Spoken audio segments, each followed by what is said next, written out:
Yo, what's going on, guys? It's Team Macaulay coming with another video. This time we get another 6v6 Wi-Fi battle here on Pokemon Omega Ruby with the Mega Blastoise team that I've been using. And today my opponent also had a pretty interesting team. Here we see he also, for some reason, we're coming across a lot of Togekisses this week. So I don't know. They must attract each other. But my opponent also has the Lucario. So he has two Mega Evolution possibilities here with Lucario and Garchomp. Lucario is the more probable one, since Mega Garchomp is more for sand teams. Glaceon, not really too big of a threat since there's no Hail. Well, it could carry Hail and the Roserade. So there might be some sort of weather shenanigans here on this team. And with Weather Ball, it's a far-fetched idea, but it's a pretty cool team. I mean, the two most common Pokemon there are the Lucario and the Garchomp, but a nice twist, nice interesting team to go up against. So looking here, he's only at like 2 tank possibilities with Togekiss, and well, I guess Garchomp could also be a tank, a physical tank, but Togekiss is most likely going to be a special tank, and Spiritomb could also be a tank. So here I was like, oh, do I have any fairy type Pokemon to deal with that? And I was like, oh yeah, I got Togekiss. So, but looking at here, this team, Pyroar is pretty good against this team. He's got super effective fire for Lucario, Glaceon, and Roserade. And the other 3 Pokemon still don't really want to take a fire type move. So he's going to put in a lot of work. I see that from the beginning. So up here, I'm like, Stealth Rocks are only really going to do damage against Glaceon and Togekiss, so they're not going to be that important to set up, or they're not going to do that much damage to his team. But in the end, I do decide to lead with Pyroar just because of how fast he is and these choice specs. So I'm like, okay, well, with whatever he leads, I'm going to be able to hit off nice damage. So here I was like, should I go for Flamethrower or Overheat? I was expecting that Garchomp switch, but I think he kind of realized that he couldn't really switch out because he didn't want Garchomp taking damage either. So he kind of just stays in and lets his Roserade go down. So it's a nice knockout. Unfortunately, I went for Overheat instead of Flamethrower. So I just wanted to make sure that whatever came in would be knocked out. But I switch out here because I'm expecting a fire. I'm actually expecting Rock Slide. So that's why I don't switch into my Togekiss. I think he was thinking, or he was predicting me to predict the Earthquake. So he was expecting me to go out in the Togekiss. So that's why he went for the Iron Head. But I was thinking Rock Slide more than anything. So I decided to bring in my Dusknoir for the possibility of getting off a Will-O-Wisp. And we do get it off, so it's a huge Will-O-Wisp right there. This Garchomp is now going to do very little damage. Unfortunately, Dusknoir is low on HP, so hopefully we can get a Pain Split up at one point in this battle to bring our HP up. But I do switch out here since I don't think I can take another Earthquake. I don't want to risk it. I just go straight in the Blastoise, who's physically defensive, and he's going to take that pretty well. Unfortunately, I do not have Ice Beam, but I do carry Water Pulse, which is going to hit him for some damage as well. But since he's burned, he's not going to do too much damage to me, and I'm going to be able to take this thing out. And he ends up going for Outrage instead of Earthquake to get off more damage, but you see that doesn't even do 40 damage to me. So I get the Water Pulse off, saying maybe I'll get a Confusion or whatever, but I don't. It's still some pretty decent damage. So here I was thinking maybe I could switch out in the Togekiss and then he like make him dive, and then he take burn damage, and then next turn I could go for an extreme speed and knock him out. But I was like, Blastoise isn't that important in this matchup since like he doesn't really have any fire types. He doesn't have, like, that was his only ground type, so it's not really going to do too much in this matchup. So that's why I stay in here. I'm like, like there's no reason to really switch out. But he goes for the Thunder Wave, so this is going to be like a Paraflinch one right here. And I go for the Water Pulse, just trying to get damage off more than anything, and that does nothing. But we do get the Confusion, and that's a pretty big Confusion right there. So I decided, well, it isn't, maybe we can switch this thing out. So I take a risk, and I go out in the Dusknoir so that I can get a Pain Split off, but he does break through the Confusion on this first turn against the Air Slash. We're barely going to hold on with 3 HP. So, mathematically speaking, he's going to hit himself. Like, it's a 50-50 that he's going to hit himself. So, he got the 50% chance not hitting himself. Now it's his 50% getting him. So, I do get the pain split off, which is going to be huge. I mean, you see like the difference. I'm at like I'm over half health, and he's at like 33% health. So that's a pretty big pain split right there. And he goes for Roost, which is to be expected. I mean, this thing is just supposed to sit out and paralyze and go for Air Slash and try and flinch. So I go for the Toxic here. I'm going to number this Togekiss's days perfect, or like well enough. I also have pressure, so like that Air Slash PP is going to go down, that especially, and more anything, that Roost PP is going to go down, so he's not going to be able to do this forever. He goes for Thunderwave here, which I'm fine with. The speed, I mean, I'm probably slower than everything on his team anyways. There's just a 25% chance of not being able to move.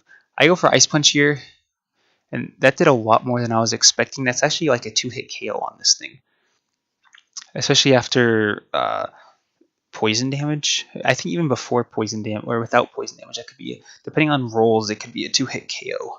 So that did a lot more than I was expecting. So that tells me this thing's definitely his special wall, because we saw how little a Water Pulse did from Blastoise and how much an Ice Punch did.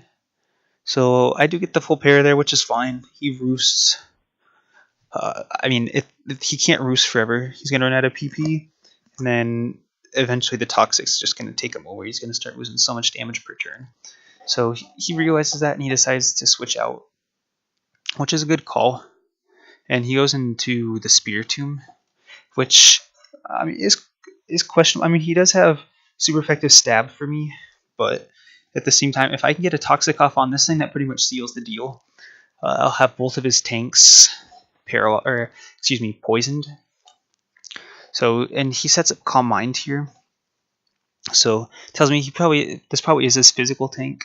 And then he's got Calm Mind to boost his special defense.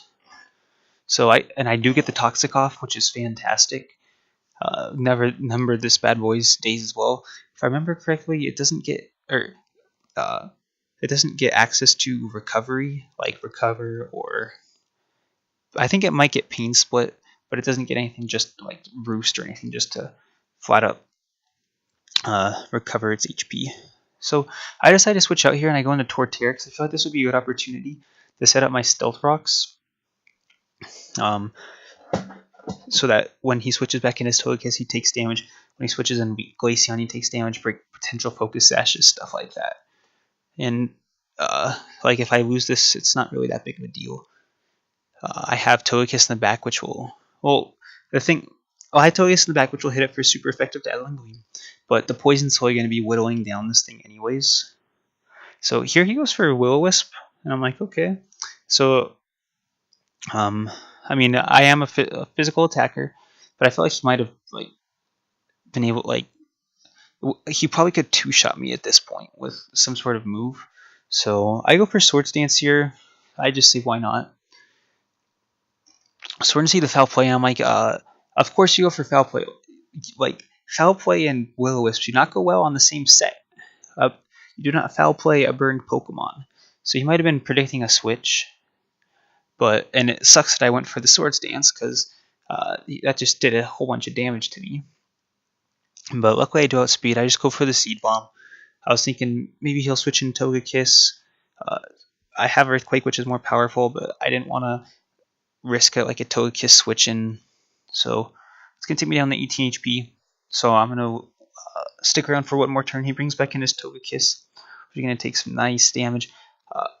He goes for Air Slash. He decides to take me out, which I'm fine with, because that's just free Toxic damage for me and a free switch. Because if there's one thing he would have wanted to like roost all against, it would be this bad boy, or Torterra. So I bring in Pyroar here because at this point it's pretty much a game over for my opponent. I took out his Spiritomb, and then this is low on HP, so I just go for the Flamethrower.